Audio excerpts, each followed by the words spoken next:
नमस्कार विद्यार्थी मित्रांनो, नैसर्गिक साधन संपत्तीच्या संदर्भाने पाहत असताना मृदा संपदा किंवा भूमी संपदा लँड रिसोर्सेस हा महत्त्वपूर्ण भाग या ठिकाणी आपण आज पाहणार आहोत.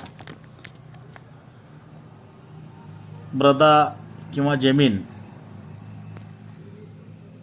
ही सुद्धा पर्यावरणाचाच एक जैविक घटक आहे, अजैविक घटक आहे.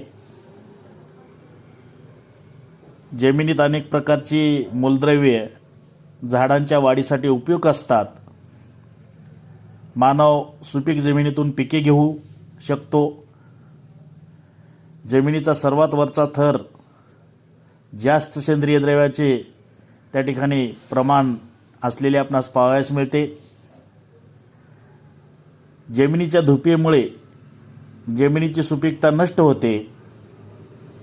जमिनीवरील वनाचा ऱ्हास झाल्यामुळे त्या ठिकाणी जमिनी ह्या निकृष्ट आणि नापीक होत चाललेल्या आहेत. जमिनीचा उपयोग मानवाने विविध कामासाठी केलेला आहे. उदाहरणार्थ शेतीमध्ये जमिनीच्या वरच्या थरात त्या ठिकाणी शेती करता येते. जमिनीवर वनस्पती लावून मानव त्यापासून असंख्य असे फायदे घेत असतो. मानवाला खनिजे जमिनीपासूनच मिळतात. खडकाच्या विदारणाने किंवा विध्वंसाने जमिनीची त्या ठिकाणी निर्मिती होते. मानवी संस्कृतीचा उगम देखील नदीकाठी असलेल्या सुपीक जमिनीपासून झाला आहे. मानवाच्या औद्योगिक विकासासंदर्भात किंवा औद्योगिक विकास सुद्धा जमिनीपासूनच त्या ठिकाणी झाला आहे. मानवाला लागणारा निवारा किंवा घर हे सुद्धा जमिनीवरच बांधावे लागते. जमिनीतील बरेचसे सूक्ष्म जीव त्या ठिकाणी वास करून असतात किंवा राहतात. ते जमिनीची सुपीकता वाढविण्यासाठी त्यांची मदत होते. वाढत्या लोकसंख्येमुळे मानवाने पर्यावरणाच्या प्रत्येक घटकाचा वारेमाप वापर केला. त्यामध्ये जमीन पण एक अजैविक घटक या घटकाचा सुद्धा त्यांनी आतोनात त्या ठिकाणी वापर केल्यामुळे जमिनी निकृष्ट होत चालल्या आहेत. त्यामुळे जमिनीचे अवमूल्यन झाले.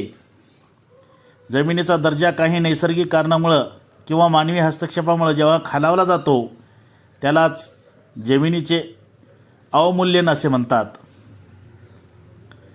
जमिनीचे अवमूल्यन होण्यासाठी मुख्यत्वे दोन घटक कारणीभूत असतात. त्याच्यामध्ये पहिला घटक आहे नैसर्गिक कारणे आणि दुसरा घटक आहे मानवी क्रिया. नैसर्गिक कारणामुळे सुद्धा त्या ठिकाणी जमिनीचं अवमूल्यन होतं. नैसर्गिक घटकामध्ये भूकंपाने सपाट सुपीक जमिनी त्या ठिकाणी नष्ट होतात. समुद्रालगतच्या जमिनीत समुद्राचे पाणी शिरून जमिनी क्षारयुक्त बनतात. वाऱ्यामुळे आणि नदीतील नेहमी होणाऱ्या खनन कार्यामुळे जमिनीची झीज होते. त्यामुळे जमिनीचा सुपीक मातीचा थर नष्ट होऊन त्या ठिकाणी दुसरीकडे वाहून जातो. नदीकाठची जमीन कायमस्वरूपी नदीचे पाणी पसरून राहिल्यास त्या ठिकाणी दलदली बनतात आणि त्याचा दर्जा त्या ठिकाणी खालावलेला आपल्याला दिसून येतो. हे झालं नैसर्गिक पद्धतीनं जमिनीचं अवमूल्यन होणं. दुसरा प्रकार आहे मानवी क्रिया, ज्याला आपण ह्युमन ॲक्टिव्हिटीज म्हणतो. मानवी क्रियेमुळे सुद्धा जमिनीचे अवमूल्यन किंवा जमिनीची त्या ठिकाणी क्षती होते. खाणकाम, उद्योग, व्यवसाय, निवाऱ्यासाठी घरे, स्थलांतरित शेतीचे प्रकार, त्या ठिकाणी रस्ते बांधणे, पाईपलाईनसाठी जमिनी खोदणे, जमिनीवर जर त्या ठिकाणी जनावरांची अतिरिक्त चराई केल्यामुळे या सगळ्या कारणामुळे जमिनीची त्या ठिकाणी फार मोठ्या प्रमाणात धूप होते. त्याचबरोबर आपण जास्त उत्पादनाच्या मागे लागून रासायनिक खते, कीटकनाशके, जंतुनाशके, तणनाशके यांचा सारखा त्या ठिकाणी जमिनीमध्ये वापर केल्यामुळे सुद्धा जमिनीमध्ये त्या ठिकाणी रसायनाचे प्रमाण वाढून जमिनीचे प्रदूषण घडून येते. शेत जमिनीत गरजेपेक्षा जास्त पाणी त्या ठिकाणी दिल्यामुळे सुद्धा जमिनी क्षारयुक्त बनतात. उद्योग क्षेत्रातील त्या ठिकाणी त्याच्या परिसरातल्या जमिनी त्या उद्योग क्षेत्रातील टाकाऊ पदार्थामुळे प्रदूषित झालेल्या आहेत. अशा प्रकारे जमिनीचं अवमूल्यन त्या ठिकाणी नैसर्गिक आणि मानवी क्रिया या दोन्हीही पद्धतीनं होत असताना आपणाला दिसतं. जमिनीची धूप हा त्याच्यामध्ये भाग आपण पाहत असताना जमीन मानवाच्या दृष्टीने एक अतिशय महत्त्वाची संपत्ती आहे. मानवाने उद्योगधंदे, वस्तीकरण, वाहतूक यासाठी जमीन त्या ठिकाणी मूलभूत माध्यम त्यांचं आहे. शेती व्यवसायात सुद्धा जमीन मानवाला अतिशय आवश्यक आहे. जमिनीचा अतिवापर झाल्यामुळे जमिनीची झीज होत आहे आणि यालाच आपण मृदाधूप किंवा जमिनीची धूप असे म्हणतो. जमिनीची धूप होण्यासाठी तसे अनेक कारणे आहेत.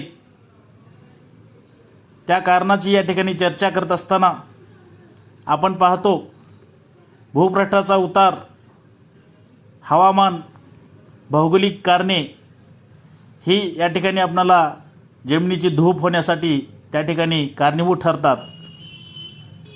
जमिनीचा उतार हा पहिलं कारण त्या ठिकाणी पाहत असताना जमिनीची धूप घडवून आणणारे वाहते पाणी हे प्रमुख कारण त्या ठिकाणी आहे.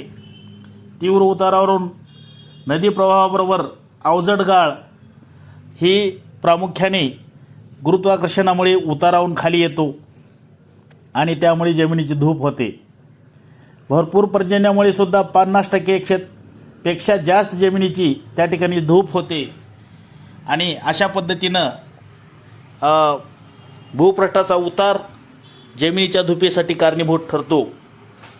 हवामान हा दुसरा त्याच्यामध्ये घटक सांगता येईल. हवामानसुद्धा मृदेची धूप घडवून आणते.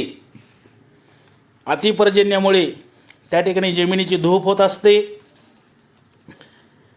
हवेत पण त्या ठिकाणी त्या पावसाच्या पर्जन्यामुळं जमिनीच्या खालचे थर त्या ठिकाणी उघडे पडतात आणि त्या ठिकाणी वेगाने धूप झालेली आपणाला पाहावयास मिळते. त्याचबरोबर वाऱ्याचा प्रवाह, तापमान, पाऊस, आर्द्रतेचे प्रमाण या पण सगळ्या गोष्टी त्या ठिकाणी जमिनीच्या धूप करण्यासाठी कारणीभूत ठरत असतात. जमिनीची धूप होण्याच्या आणखी काही बरेच कारणे त्या ठिकाणी आपणाला सांगता येईल.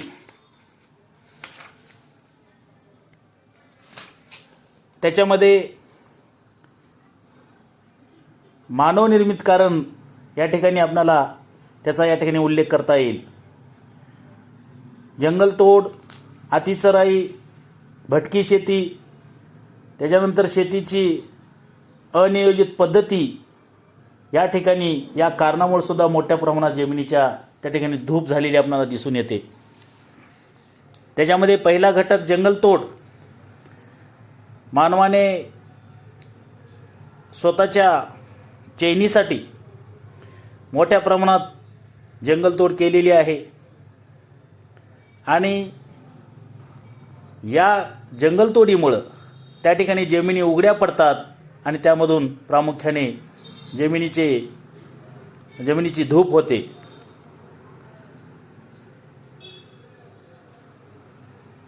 लाकूड मानवाने जळणासाठी, त्याचबरोबर वन उत्पादनासाठी, वन संकलनासाठी व अनियोजित स्वरूपामध्ये त्याचं त्या ठिकाणी जंगलाची फार मोठ्या प्रमाणात त्या ठिकाणी मानव तोड करतो. जंगलतोडीमुळे जमिनीचे कण सुटे होतात आणि ते सुटे कण पाण्याच्या प्रवाहाबरोबर अथवा वाऱ्यामुळे एका ठिकाणाहून दुसरीकडे वाहून जातात. वनस्पतीच्या जमिनीचे कण त्या ठिकाणी धरून ठेवण्याचं जे काही काम आहे ते जंगलतोडीमुळं ते होत नाही. आणि यासाठी प्रामुख्याने आपणास वनसंवर्धनाची गरज आहे. जंगलतोडीमुळे पुराचं प्रमाण वाढतं आणि फार मोठ्या प्रमाणात मृदेची धूप होते. पुढचा त्याच्यामधला घटक आहे अतिचराई. गवताळ प्रदेशात जास्त प्रमाणात गवताचा गुराच्या चराईसाठी वापर केला जातो. यामध्ये कुरणे नष्ट होऊ शकतात. अतिचराईमुळे माती उघडी पडते, त्या ठिकाणी चिखल होतो, मातीतील छिद्रे बुजतात आणि पाण्याच्या प्रवाहाचा वेग वाढतो. भारतात काश्मीरमध्ये, बिहार, मध्य प्रदेश, पूर्व राजस्थान या ठिकाणी जमिनीची अशा पद्धतीनं फार मोठ्या प्रमाणात धूप झालेली आहे. भटकी शेती या घटकामुळे सुद्धा त्या ठिकाणी जमिनीची धूप होते. भारतात बहुतांश डोंगराळ क्षेत्रामध्ये व आदिवासी भागामध्ये भटकी शेती त्या ठिकाणी केली जाते. जंगलाचा काही भाग कटाई करून अथवा जाळून ती मोकळी झालेली जमीन शेतीसाठी उपयोगात आणली जाते. कालांतराने त्या जमिनीची धूप होते, ती जमीन नापीक होते. अशा पद्धतीने ही प्रक्रिया डोंगराळ भागामध्ये सारखी होत असते आणि त्यामुळे जमिनीची धूप होते. पुढचा घटक आहे अनियोजित पद्धत. पिके घेण्यासाठी शेत जमिनी एका विशिष्ट पद्धतीने तयार करायची त्या ठिकाणी पद्धत असते. तेव्हा शेतीची बऱ्याच ठिकाणी विशिष्ट पद्धतीने मशागत होत नाही. अयोग्य व पारंपरिक पद्धतीने त्या ठिकाणी शेती केली जाते. तिथे शास्त्रीय ज्ञानाचा अभाव असल्यामुळे जमीन कालांतराने त्या ठिकाणची नापीक होते. अशा प्रकारे विविध कारणामुळे जमिनी नापीक होत आहेत किंवा जमिनीची धूप होत असते. अशा नापीक जमिनी होण्याच्या प्रक्रियेला जमिनीचे वाळवंटीकरण होणे असे त्या ठिकाणी म्हणतात. आणि या वाळवंटीकरणाचा जर आपणाला त्याला रोखायचं असेल तर त्याच्यावर काही उपाय आपण या ठिकाणी करणं आवश्यक आहे. वाळवंटीकरण जर नियंत्रणात आणायचे असेल तर काही उपाय आपणाला करावे लागतील. अतिचराईवर त्या ठिकाणी बंदी घालणं आवश्यक आहे. चोपण किंवा क्षारीयकरण त्या ठिकाणी थांबवणं आवश्यक आहे. सुधारित नैसर्गिक शेती करणं आवश्यक आहे. वनीकरण किंवा जिथं जमल त्या ठिकाणी झाडे लावणं त्या ठिकाणी आवश्यक आहे. शेती करत असताना बांधबंदिस्ती करणं, उभं नांगरणं त्या ठिकाणी या पद्धतीनं सुद्धा जमिनीची आपल्याला धूप थांबवता येईल. त्या ठिकाणी जमिनीवर जास्त वेष्टित असलेल्या वनस्पतीची लागवड करून सुद्धा किंवा वेलीयुक्त पिकाची त्या ठिकाणी उत्पादन घेऊन सुद्धा आपणाला जमिनीची धूप थांबवता येते. नदीच्या बाजूला आपणाला झाडे लावून पुराची परिस्थिती त्या ठिकाणी नियंत्रणात आणता येते. आणि अशा वेगवेगळ्या पद्धतीच्या माध्यमातून आपण जमिनीचं वाळवंटीकरण होण्यापासून किंवा त्याचं धूप होण्यापासून आपण ती थांबवू शकतो आणि जमिनी ह्या त्या ठिकाणी आपणाला वाचवता येतील. शास्त्रशुद्ध पद्धतीनं शेती करून जमिनीची माती किंवा जमिनीवरचा मातीचा थर वाहून जाणार नाही याची काळजी प्रत्येकाने जर घेतली तर निश्चितच आपणाला जमिनीची धूप थांबवता येते. अशा पद्धतीनं या ठिकाणी जमिनी आपण त्या ठिकाणी वाचवल्या पाहिजेत. या ठिकाणी आज आपण मृदा संपदा या संदर्भामध्ये माहिती पाहिलेली आहे. या ठिकाणी आपण थांबूयात. धन्यवाद.